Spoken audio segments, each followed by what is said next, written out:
Уважаемые коллеги, я рада вас приветствовать на первой в этом году нашей встрече собрания Республиканского методического объединения руководителей общеобразовательных организаций. И озвучу нашу сегодняшнюю повестку. У нас сегодня два вопроса. Первый вопрос очень важный, который касается каждой образовательной организации. Я думаю, что, возможно, появится много вопросов или в ходе реализации первого вопроса, или после. Это организация проведения промежуточной аттестации в образовательной организации.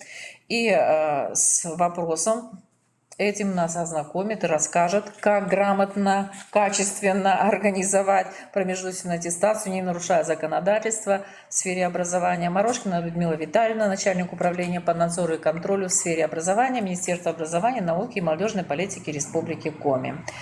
И второй вопрос о ходе реализации проекта «Опорная школа Республики Коми». Об этом нам расскажет Галина Владимировна Китай-Огородская, ректор нашего Коми Республиканского института развития образования. Уважаемые коллеги, хочу сразу предупредить вас, что если возникнут вопросы в ходе выступления наших сегодняшних докладчиков, то вы можете их потом сформулировать и, соответственно, адресовать в адрес Республиканского методического объединения через сайт КРИРО.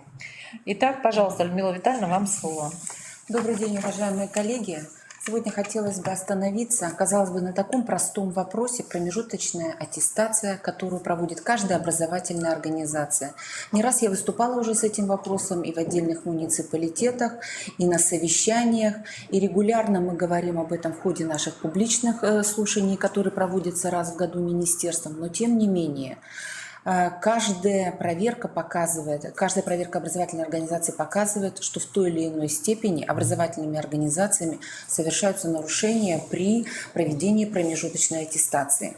Первое. Напоминаю, что промежуточная аттестация и регламент ее проведения определены законом Российской Федерации об образовании Российской Федерации статьей 58. Казалось бы, все урегулировано. Давайте с вами остановимся на отдельных моментах, которые обращают нас к отдельным положениям этой статьи. Итак, первое. Освоение образовательной программы, в том числе отдельной части или всего объема учебного предмета, сопровождается промежуточной аттестацией, обучающейся проводимой в формах, определенных учебным планом и в порядке, установленном образовательной организацией. Итак, первое. Что мы видим? У каждой образовательной организации должен быть обязательно локальный нормативный акт, который регламентирует проведение промежуточной аттестации. И наряду с вопросами, которые уже урегулированы законодательством, именно данным локальным нормативным актом можно отрегулировать те вопросы, которые не определены законодательством и которые требуют какой-то детализации на уровне специфики каждой образовательной организации. Следующее. В учебном плане должны быть определены формы промежуточной аттестации, в календарном учебном графике сроки проведения. Если образовательная организация решает для себя, что результаты всероссийских проверочных работ будут использованы в качестве результатов промежуточной аттестации, она должна об этом, конечно же, прописать в своем локальном нормативном акте, определить, как они будут использованы, как доводятся до сведения родителей эти результаты и как ребенок может пересдать неудовлетворительные результаты всероссийских проверочных работ, которые принимаются в качестве как раз результатов промежуточной аттестации.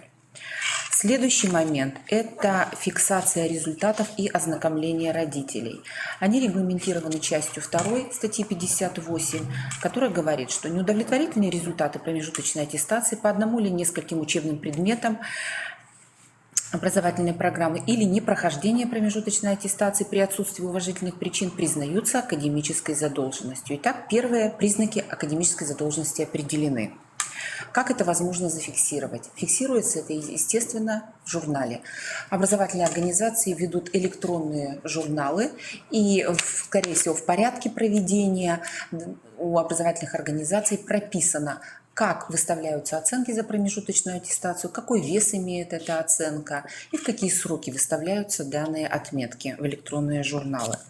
Родители, конечно же, должны быть в курсе того, как проходит промежуточная аттестация их ребенка. Поэтому образовательной организации необходимо продумать способы ознакомления родителей с промежуточной аттестацией и, самое главное, заручиться какими-то подтверждающими документами, что родители действительно в курсе, что они знают об итогах промежуточной аттестации, возможно, о возникновении академической задолженности. Каждая образовательная организация это решает по-своему. Это могут быть уведомления какие-то, которые направляются в письменном виде, да?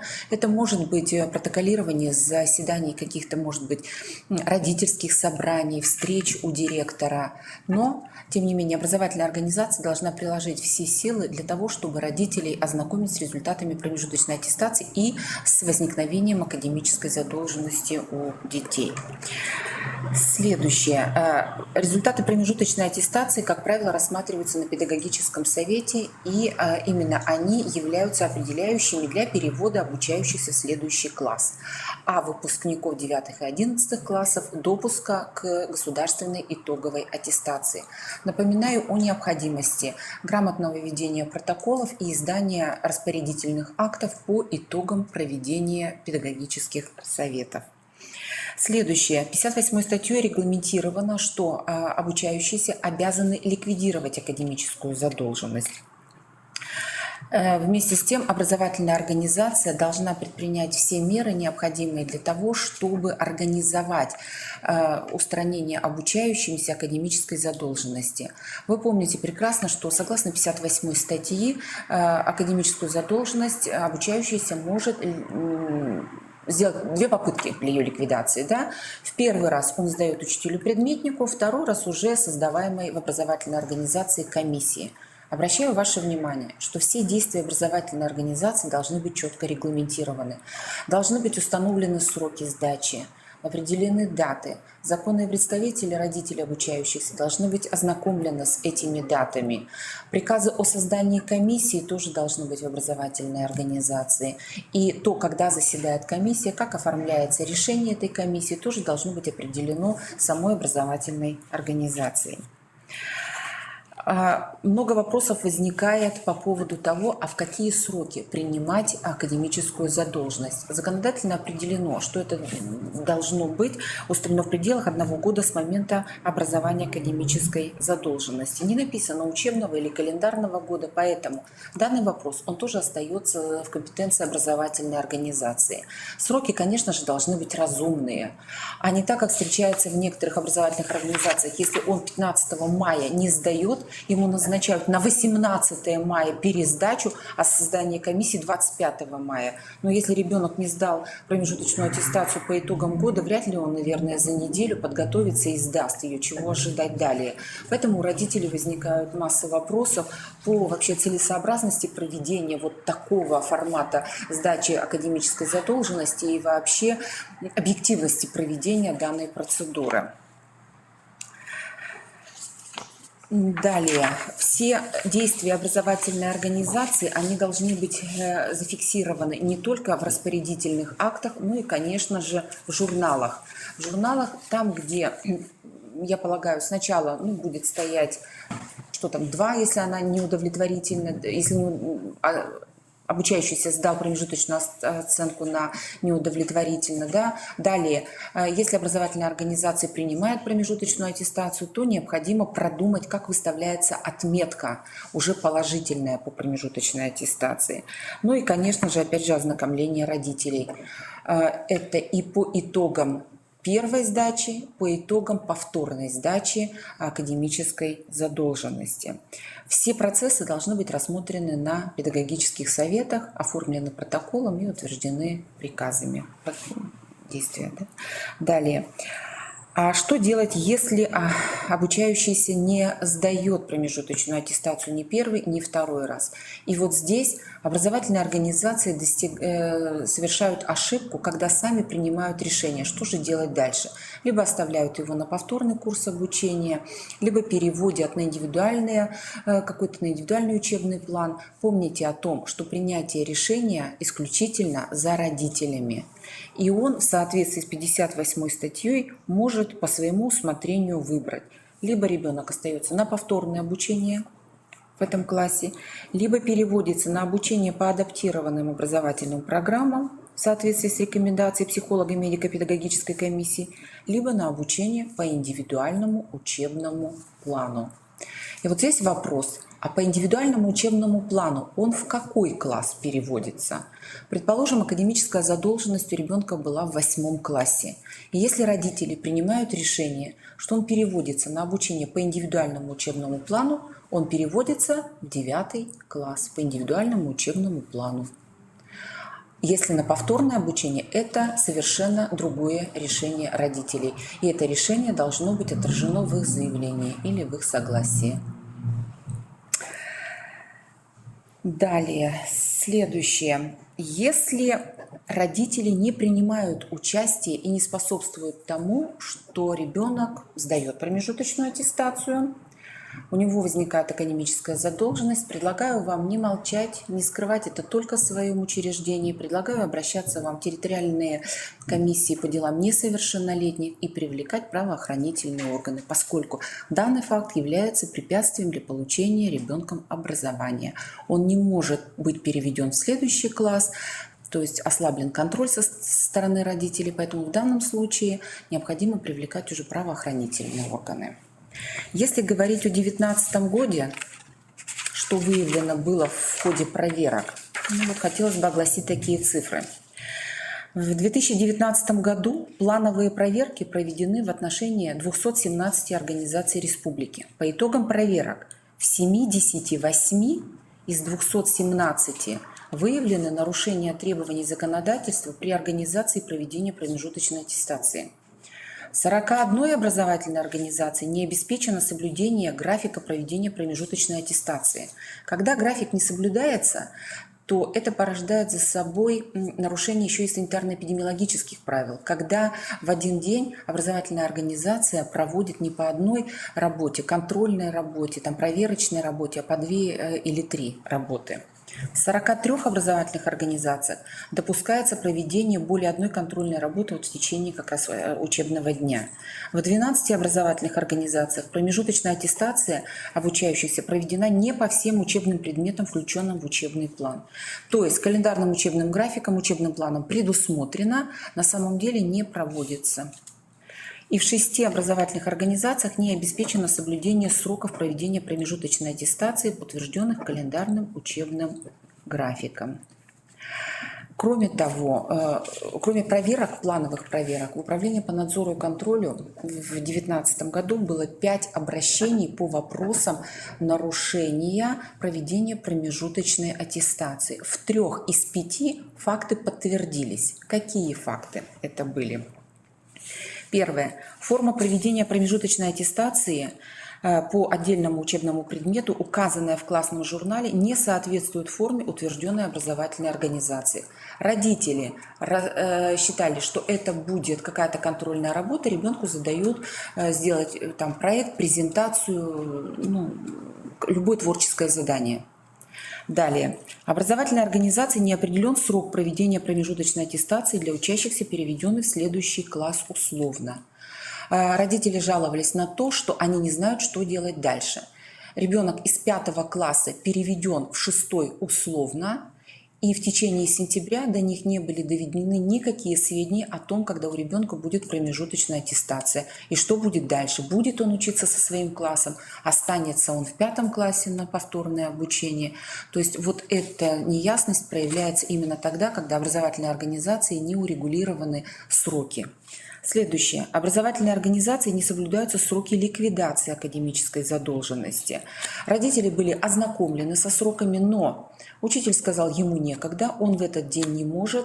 В итоге, не предупредив родителей, не перенесли сроки проведения промежуточной аттестации, там, по-моему, по истории было обращение. И в итоге ребенок вместо того, чтобы сдать в сентябре промежуточную аттестацию, это оттянулось на декабрь.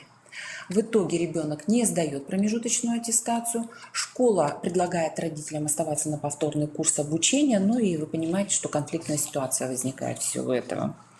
Образовательной организации не обеспечен вообще условный перевод обучающегося, имеющего академическую задолженность в следующий класс. У ребенка выставлены неудовлетворительные отметки, никаких приказов о том, куда и что он переводится. Ребенок приходит в следующий класс, классный руководитель говорит ему, что ты не должен здесь сидеть. В итоге родители обращаются к директору, директор поднимает все документы. Ни один из документов не свидетельствует о том, что ребенок просто переведен условно и будет сдавать промежуточную аттестацию в течение сентября. Вот такие обращения, такие нарушения были в течение 2019 года. И когда мы работали по обращениям, мы, конечно же, работали в государственной информационной системе электронное образование, то есть смотрели все электронные журналы. У нас есть доступ к электронным журналам всех образовательных организаций. Что мы выявили? А выявили то, что образовательными организациями, во-первых, несвоевременно заполняются журналы. Есть факты, когда вообще отметок по промежуточной аттестации нет. Хотя локальными нормативными актами определено, что должна стоять отметка. Кроме того, если промежуточная аттестация имеет какое-то воздействие на итоговую отметку, на годовую, на четвертную, на полугодовую, это должно быть прописано в локальном нормативном акте и доведено до сведения родителей. То есть для всех выставление годовой, четвертной и полугодовой отметки должно быть прозрачно, на основании чего идет. Случаются вещи, когда локальным нормативным актом определено одно, а выходит отметка совершенно другая. Было обращение мамы, 11-классницы, которая, посчитав вручную отметки, средний балл отметок по учебным предметам русский и математика, выяснила, что средний балл у нее, скажу, 3,8 получается. Вот. А школа выставляет тройку. Ребенок 11 класс заканчивает, и отметки должны идти в аттестат. Школа ссылается на то, что учитываются сведения еще и промежуточной аттестации. Мы поднимали локальные нормативные акты, никаких сведений об этом нигде ничего не указано. Школа, конечно же, предприняла все, скажем так, действия для того, чтобы отметку исправить в пользу ребенка. И вот такие нюансы, такие досадные вещи возникают именно от неурегулированности данного вопроса.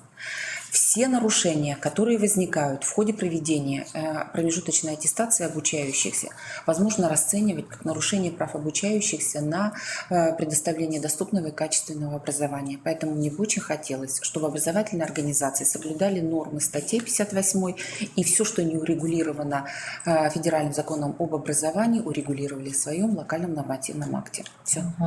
Спасибо. Витальевна, может быть, есть у коллег в студии вопросы? Нет, у меня, тогда, если можно, у меня вопрос.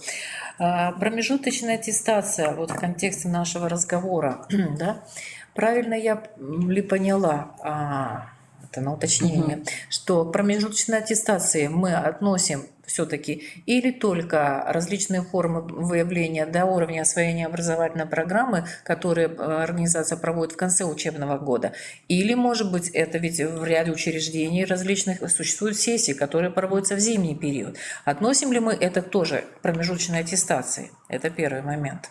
Сразу давайте, да. Значит, то, как образовательная организация проводит промежуточную аттестацию и что принимает в качестве результатов промежуточной аттестации, определяет сама образовательная организация. Поэтому вот эти сессии, о которых вы говорите, да, как раз и могут являться промежуточной аттестацией. Если у вас 2 сессии, да, то получается промежуточная аттестация выставляется на основании, да, итогов сессии, допустим, 2. Все это как раз и должно быть прописано в локальном нормативном акте.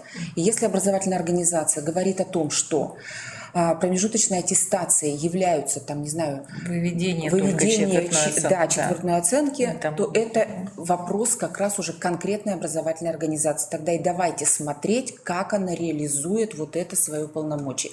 В ходе проверок специалистами управления смотрится как раз в соответствии с локальным нормативным актом образовательной организации. Да. Поэтому каждая организация принимает решение самостоятельно.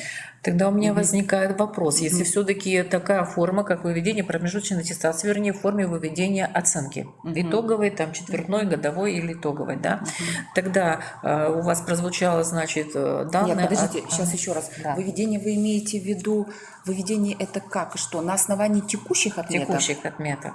Что промежуточная аттестация может, да, выставляться? Да. Так, ну, это надо будет просто Прописать в локальном акте. Да. Вот тогда у меня и поэтому возник второй вопрос, поскольку прозвучало в вашем выступлении, что у 12 организаций выявлено нарушение, что они не провели промежуточную аттестацию по всем предметам. Тогда вот и возникают у директоров, я знаю, такие вопросы некоторых, что они имеют в виду, что промежуточная аттестация только в виде контрольных работ, каких-то других форм контрольного характера. И обязаны ли они в течение года, получается, то есть каждый учебный год по всем учебным предметам проводить такую промежуточную аттестацию в виде именно контрольных работ? А это принимает как раз решение Тоже, образовательная организация самостоятельно. И те организации, в которых выявлены эти нарушения, своими локальными нормативными актами регламентировали, что они проводят. Всё, тогда понятно. Вот. Поэтому и специалистами, Всё были понятно. рассмотрены документы. Спасибо большое. Еще хотелось бы, знаете, на что обратить внимание? В этом году столкнулись со следующими вещами. Промежуточная аттестация ребенка 9 класса. Стоят тройки, итоговые отметки двойки. Вопрос. Как его допускать к государственной итоговой аттестации? Смотрим порядок, да? Допуска. Возникает очень много вопросов. Первое. Как ребенок, не учась в течение года, сдает промежуточную аттестацию на тройке? Либо учителя выставляют это просто для того, чтобы закрыть. Тогда вопрос, почему годовые отметки стоят двойки, да? Вот. Если годовые стоят двойки, как допускают дальше? Поэтому в данном случае, все должно быть, наверное, как-то в разумных каких-то нормах, да. Ребенок учился, значит, он получает какие-то заслуженные отметки. Не учился, тогда давайте смотреть, как мы оцениваем его и в течение учебного года, какие он имеет текущие отметки, а не так, чтобы он в течение года не ходил, учителя ему трешек наставили, а итоговые годовые поставили двойки. Все. Вот ситуация такая у меня была. еще тогда возникает момент такой. Смотрите, если ребенок на промежуточной аттестации, которая проводится в середине учебного года, в зимний так называемый экзаменационный период, в ряде учреждений, инновационных у нас такое есть факт, и он не сдает или пишет на неудовлетворительную оценку. Потом, как положено по закону, вот эти две пересдачи, тем не менее он не закрывает. У него остается, значит, по итогам первого полугодия неудовлетворительная оценка. По закону, вопрос. Это неудовлетворительная отметка по итогам полугодия или по итогам промежуточной аттестации? Вот что это? Если в учреждении в обязательном порядке, я просто знаю факты о том, что эта оценка учитывается при выявлении, допустим, при выставлении. Да? Единственное, что тут, конечно, учебное заведение, если оно прописывает, что на основании средней арифметической, тогда мы складываем и все в пользу ребенка по математическим правилам. Если прописано в учреждении, в документах, локальных актах учреждения, что при наличии неудовлетворительной итоговая, четвертная, потом экзамен, потом итоговая, не может быть положительной отметкой. У него остается все-таки, значит, за полугодие стоит оценка неудовлетворительная. И он в течение... Это академическая задолженность, получается. Нет, давайте сначала тогда разберем, что есть отметка, что такое промежуточная аттестация. То есть если сессии две в образовательной организации, и он одну из сессий сдает всего на неудовлетворительную отметку, ведь по итогам второго полугодия он может сдать этот же предмет на положительную отметку. Я правильно понимаю? Если... Первое нужно определить, что есть промежуточная аттестация в этой организации. Но если, например, Какой во второй форме? полугодии по данному предмету не предусмотрена промежуточная То есть он аттестация в виде заканчивается всё уже, да? он Так, сдал хорошо. только так. Предположим, промежуточная аттестация, у него неудовлетворительная отметка. Дальше. Экзамен. Второй нужно момент определить, какое влияние она Да. имеет на выставление не итоговой только отметки, это называется, а полугодовой полугодовой, или да. четвертной. Да, Ее полугодовой. вес, да? Этот момент нужно определить, либо вообще не имеет этого Да. веса. Вот этот момент. То есть как выставляется вот эта полугодовая четвертная отметка? Если экзаменационная имеет большой вес и при наличии неудовлетворительного результата положительную отметку за четверть выставить не могут, то у нас в соответствии с законодательством это как бы мы считаем академическая задолженность, которую мы можем ликвидировать в течение года. И возникает момент, а он подходит к концу учебного года. И вот как вот быть в такой ситуации, что предмет он продолжает изучать. И, допустим, у него за третью четверть и четвертую четверть и годовая по этому предмету оценки, в общем-то, удовлетворительные. Имеет ли право образовательное учреждение себя локальными актами отметить тот факт, что в случае, если даже он не ликвидировал, то есть экзамен не написал, да, но тем не менее... Но говорить надо не экзамен, а промежуточную аттестацию. Да, промежуточную аттестацию, но тем не менее по итогам следующих четвертей у него положительные результаты, то имеет ли право организация сама у себя прописать в локальных актах таким образом, как бы закрывается, снимается решение вопроса, и мы, значит, образовательная организация оформляет это, да, как обучающийся, закрывает эту академическую задолженность. Поскольку наличие положительных оценок следующих дают ему право, даже если он не написал при пересдаче дважды эту контрольную работу положительно. Вот что я спрашиваю. Вот это? Так подождите, нет. Вы для начала подождите. Вот я что и спрашиваю. Это тогда, давайте по срокам тогда. Нужно сделать по срокам таким образом, чтобы не выводить на край уже учебного года вот эти вещи. Ну вот он дважды не сдал, мы ему дали, допустим, до конца третьей четверти пересдать. Не написал, и снова не написал. А потом учится хорошо. А потом вроде как бывает же прорыв по такой. каким контрольно-измерительным материалам проводилась промежуточная аттестация. Тогда вопрос уже к содержанию качеству, да. Если он учится все остальные четверти. Ну а так вообще решается вопрос в пользу ребенка. В принципе. Все, спасибо еще раз за уточнение. Коллеги, значит, если будут еще вопросы, то мы готовы. Пожалуйста, на сайт, в рубрику РМО заседание, и мы ответим там, Людмила Витальевна. Спасибо большое, что вы согласились ответить на очень актуальный вопрос. Еще раз, значит, самое главное, что каждый шаг надо прописывать, регламентировать в локальном акте, касающемся промежуточной аттестации. Начиная с понятия, что такое промежуточная аттестация, все шаги. И самое главное, чтобы, когда, я так думаю, что принимается вот такой важный документ, в соответствии с законом, опять же, нашим 273 ФЗ, обязательно он должен быть согласован со всеми участниками образовательных отношений. Спасибо. Спасибо. Ну и мы переходим тогда ко второму вопросу. И Галине Владимировне Китайгородской я предоставлю слово о реализации проекта опорной школы Республики Коми. Пожалуйста. Добрый день, уважаемые коллеги, руководители общеобразовательных организаций Республики Коми. Мы очень рады, что вы включаетесь в заседание Республиканского методического объединения и являетесь активными сегодня, наверное, создателями того пространства, которое связано с непрерывным педагогическим образованием.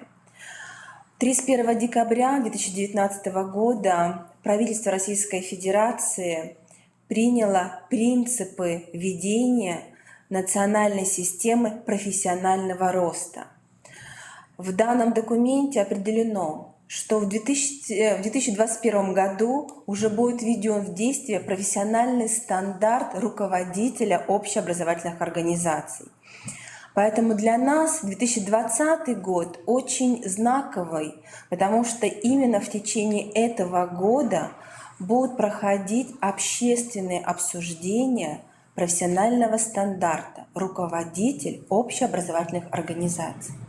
В этой связи очень логично, что мы сегодня обсуждаем республиканский проект «Опорная школа».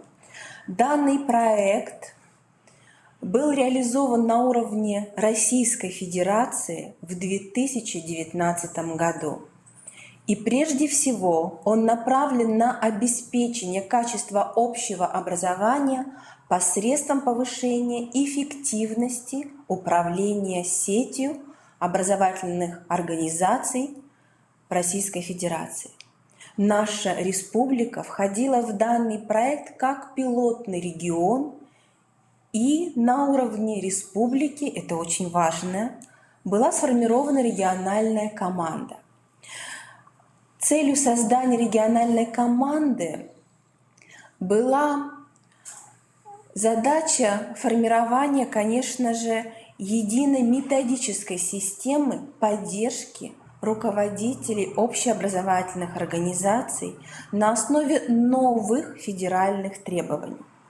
И прежде всего мы понимаем, что одна из важнейших задач состоит в том, что посредством модели формального, неформального, информального образования и с помощью, конечно же, республиканских методических объединений, деятельности республиканских инновационных площадок, стажировочных площадок, проведения различных мониторингов, мы выявляем не только наши проблемные зоны, но мы определяем и алгоритмы повышения эффективности деятельности каждой образовательной организации. Вот именно такая модель эффективного управления сетью образовательными организациями была представлена на уровне Российской Федерации. Нашу региональную команду возглавляет, конечно же, министр образования, науки и молодежной политики Республики Коми. И на уровне муниципальных органов управления образования создаются опорные школы Республики Коми, которые сегодня возглавляют сеть общеобразовательных организаций и включены в нашу общую систему повышения профессиональной компетенции и руководителей, и педагогов всей нашей системы. Но я хочу сегодня внимание наше обратить, конечно же, на проект «Опорная школа», который был инициирован благодаря проведению республиканского конкурса «Опорная школа Республики Коми». Данный конкурс состоялся в сентябре 2018 года, и начиная с 2019 года победители данного конкурса уже реализуют те задачи, обозначенные первоначально в конкурсном положении. Итак, уважаемые коллеги, именно конкурс «Опорная школа» определил лидеров среди муниципальных общеобразовательных организаций Республики Коми, которые обеспечивают уже на данный момент высокое качество и доступность образования. Мы должны были понимать, что основная цель конкурса, конечно, это было выявление уже лучших школ. Но через задачи конкурса мы видим, что именно опорная школа сегодня включена в процесс содействия формированию сетевого профессионального сообщества, именно как ресурса формирования единого профессионального и образовательного пространства. Перед нами, уважаемые коллеги, 7 победителей данного конкурса, которые начали реализовывать проекты в 2019 году. Это гимназия имени Александра Сергеевича Пушкина, город Сыктывкар. Это средняя общеобразовательная школа, село Усть-Кулом. Это Ухтинский технический лицей имени Рассохина, город Ухта. Это средняя общеобразовательная школа номер 3 с углубленным изучением отдельных предметов, город Усинск. Гимназия номер 2, город Инта. Средняя общеобразовательная школа номер 23, город Воркута. И средняя общеобразовательная школа, село Кайгородок. Итак, статус опорной школы.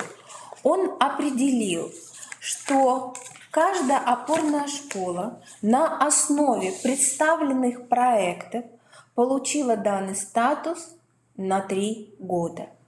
В течение данного периода, кроме того, что школа реализует обозначенный в рамках конкурсной документации проект, именно опорная школа формирует сетевое профессиональное сообщество и формирует сетевое современное образовательное пространство, а именно современную образовательную среду. Нам очень важно, что на уровне каждого муниципального образования опорная школа сопровождается благодаря информационной методической поддержке. Коммерс-Республиканский институт развития образования является оператором сопровождения каждой опорной школы.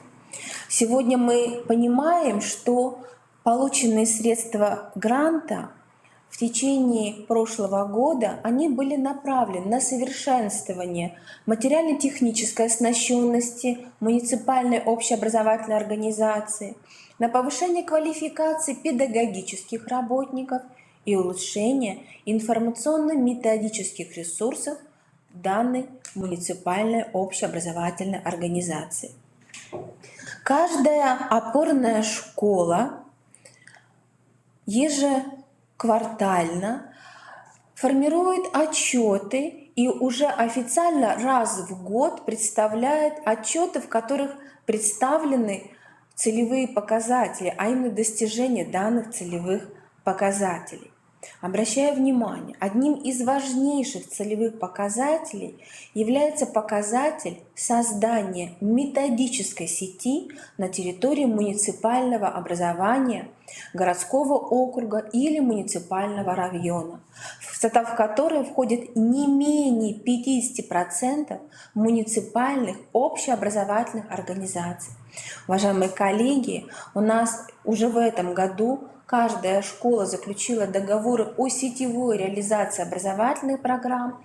Сегодня мы понимаем, что в 2020 году в рамках реализации данного проекта данная сеть будет продолжать пополняться именно на основе договоров. И очень важно, уважаемые коллеги, директора общеобразовательных организаций, чтобы вы не только знали о данном проекте, но и стремились включать вашу деятельность в ту методическую сеть, которая уже сформирована на уровне 7 муниципальных общеобразовательных организаций. Как я уже говорила, Коммерс-Республиканский институт развития образования является оператором проекта сопровождения опорных школ. На нашем сайте, на сайте института представлена вся плановая работа, сформирован раздел, в котором вы можете познакомиться и с нормативно-правовыми документами, и с алгоритмами наших действий, и при необходимости задать вопрос, либо инициировать рассмотрение, возможно, какого-то профессионального вопроса совместно с опорными школами. Уважаемые коллеги, нам очень важно включение вас в данный проект, потому что уже в сентябре 2019 года наш институт и наши опорные школы стали участниками проекта по созданию федеральных стажировочных площадок, в рамках которых уже апробируются механизмы управления сетью общеобразовательных организаций на уровне Российской Федерации. Мы принимали участие в 5 методических вебинарах на уровне Российской Федерации, представляли опыт своей деятельности, а также у нас было несколько очных сессий. Поэтому сегодня, уважаемые коллеги, вы можете посредством либо запроса к нам, либо на сайте нашего института ознакомиться с материалами данных информационных сессий. Важно, что на уровне республики выстроена система сопровождения опорных школ. Одним из важных механизмов является создание сетевого события. И каждая опорная школа с большой радостью и с профессиональным удовольствием, конечно же, вместе с вами будет включаться именно в те мероприятия, которые можно рассматривать именно как сетевые события. Именно данной форме было посвящено несколько информационных сессий, и я думаю, что в рамках даже межмуниципальных программ взаимодействия можно рассмотреть участие в мероприятиях, событиях вашей организации, вашего муниципалитета и тех опорных школ, о которых мы сегодня с вами уже говорили. Уважаемые коллеги, также благодаря различным цифровым ресурсам сегодня создана платформа, которая работает по принципу единого окна. И, уважаемые коллеги, директора общеобразовательных организаций, вы можете обращаться к данным ресурсам, потому что сегодня это ресурсы, которые имеют республиканское значение, это и сайт профессиональных конкурсов, это и депозитарий программ повышения квалификации, который в настоящее время расположен на портале «Открытое образование Республики Коми». Конечно же, это и платформа «Мобильный методист», где вы можете получать необходимую информацию о методической поддержке каждой школьной команды, и единая система дистанционного обучения Республики Коми, на которой представлены открытые онлайн-курсы, а также те программы, которые по запросу вашей школьной команды могут быть вам доступны в онлайн либо офлайн режиме для повышения профессиональных компетенций. Уважаемые коллеги, мы сегодня еще раз внимание обращаем, что платформа «Мобильный методист», который имеет адрес metod.kro.ru, это онлайн-площадка с взаимодействия участников проекта и проектов по повышению качества образования в школах с низкими результатами. И эта же платформа используется опорными школами. Очень важно, что эта онлайн-площадка с взаимодействия позволяет создать даже в виртуальном пространстве образовательное событие, которое может рассматриваться как сетевое межмуниципальное педагогическое событие.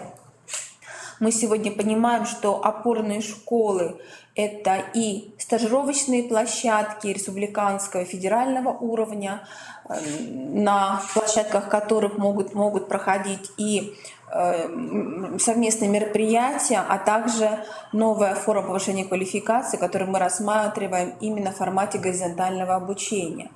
Сегодня коллективы опорных школ – это коллективы, которые готовы работать с каждой школой по формированию новых компетенций у педагогов.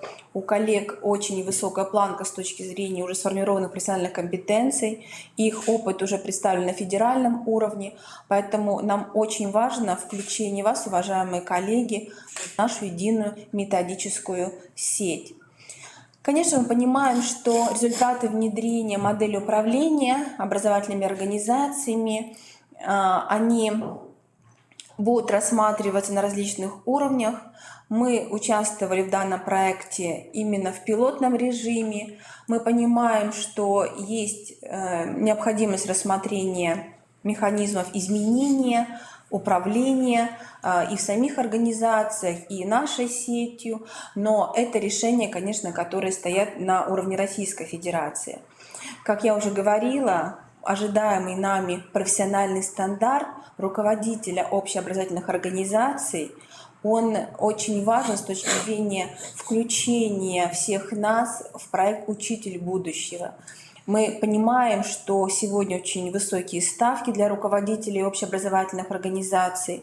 На уровне Российской Федерации во многих регионах, а это уже 30 регионов, введена система эффективного управления сетью именно через механизм аттестации руководителей. Поэтому, конечно, создание межмуниципальных сетевых сообществ и сетевых сообществ внутри каждого муниципального образования, либо внутри муниципального округа очень важно с точки зрения еще раз внимание обращаю, повышение компетенций каждого руководителя финансовых, нормативных, содержательных и инновационных.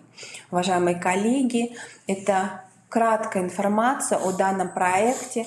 Если у вас возникает необходимость продолжения обсуждения,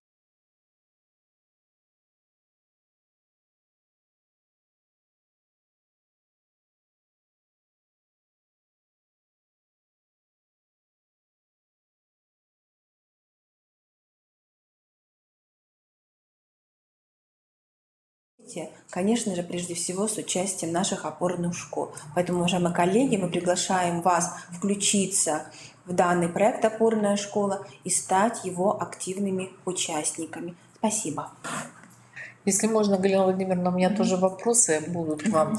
Насколько я поняла из презентации уже, значит, опорные школы, кстати, вот у нас в студии присутствует директор одной из них, заключают соглашения, да? Договоры о сотрудничестве, о сетевом, вернее, взаимодействии примерно с 3 образовательными организациями. Или этот круг все-таки должен быть шире? Да, то есть мы планировали, что ежегодно должно быть не менее 3 договоров, но мы предполагаем, что, конечно, чтобы создать сеть, мы должны выйти на большее количество школ. И это очень важно, потому что даже на уровне Российской Федерации мы должны продемонстрировать, что создана сеть, которая действительно повышает качество образования на уровне муниципального района или муниципального округа. То есть все-таки вовлекать все большее количество. Да, почему вот я задаю этот вопрос? То есть достаточно ли будет все-таки вот на нашу образовательную сеть республиканскую вот такого количества опорных школ? На сегодняшний момент это 7, да, которые участвовали в конкурсе и являются победителями. Или все-таки будет, так сказать, продолжен какой-то конкурсный отбор и количество школ? Все-таки проекта только на 3 года. Дальше ведь он, наверное, или будет продолжаться и расширяться. Да. Каким образом планируется расширение количества опорных школ? Спасибо, Александра Васильевна. Очень важный вопрос. Действительно, на уровне Российской Федерации нам дана рекомендация, что мы проект данный продолжали. И мы понимаем, что в течение, скорее всего, следующего года, когда будут уже представлены результаты каждой опорной школы, 3 года пройдет, конечно же, мы очень надеемся, что в конкурсе смогут участвовать и другие школы всех муниципальных образований нашей республики. Это очень важно. Но сегодня мы отрабатываем механизм, который заложен был в рамках конкурсного положения именно с данной группой школ, которые сегодня продемонстрировали возможность предложения именно тех результатов, которые они уже наработали на уровне и Республики Коми, на уровне Российской Федерации. Могут тиражировать что-то, да, такое, тиражирование, может даже масштабирование, но это надо понимать, что это проект. Любой проект имеет всегда завершение, и завершение не только календарное, но и содержательное. И далее мы должны понимать, либо мы эти результаты будем рассматривать именно с точки зрения эффективности управления сетью, либо вводить какие-то еще другие корректирующие действия, может быть, вводить. Да. Может быть, Лариса Игоревна что-то нам добавит, пожалуйста, чуть-чуть. Может быть, какие-то первые итоги. Но интересно работать в этом проекте вам, как руководителю одной из опорных школ. Все-таки скажите нам пару слов. Подойдите сюда. Работают. Ну хорошо, пожелаем успеха нашим коллегам в реализации этого проекта замечательного. И будем надеяться, что действительно результаты через 3 года будут, и тогда, может быть, как вы говорите, мы перейдем к корректировке и масштабированию на все другие образовательные организации. Коллеги, очень важно, чтобы вы включались, поэтому вы можете сами инициировать вхождение в данную сеть через Институт развития образования, напрямую с коллегами. Но это очень важно, потому что сегодня именно от вашей активности зависят и результаты данного проекта. Спасибо, Галина Владимировна. Ну и в завершение я хотела бы обратиться к коллегам, руководителям образовательных организаций, для того, чтобы мы дальше выстраивали работу Республиканского методического объединения. Мне очень бы хотелось, чтобы все-таки вы откликнулись на наши призывы и сформулировали перечень тех проблем, тех вопросов, которые вы бы хотели обсудить или вопросов, на которые вы бы хотели услышать компетентные профессиональные ответы работников или Министерства образования, или нашего Института развития, вообще из любых других структур. Дело в том, что на сегодняшний момент мы исчерпали перечень тех вопросов, которые были сформулированы в тот момент, когда мы только создавали Республиканское методическое объединение и собирали информацию от вас. На сегодняшний момент повестка исчерпана, и для того, чтобы нам продолжить работу, хотелось бы получить от вас как бы заказ, да, на то, что вас интересует, какие проблемы встают, чтобы пригласить в студию любого компетентного специалиста и ответить на вопрос, который вас больше всего волнует, актуален, дабы избежать нам различных, начиная от нарушений законодательства и кончая, допустим, неучастием в активной жизни.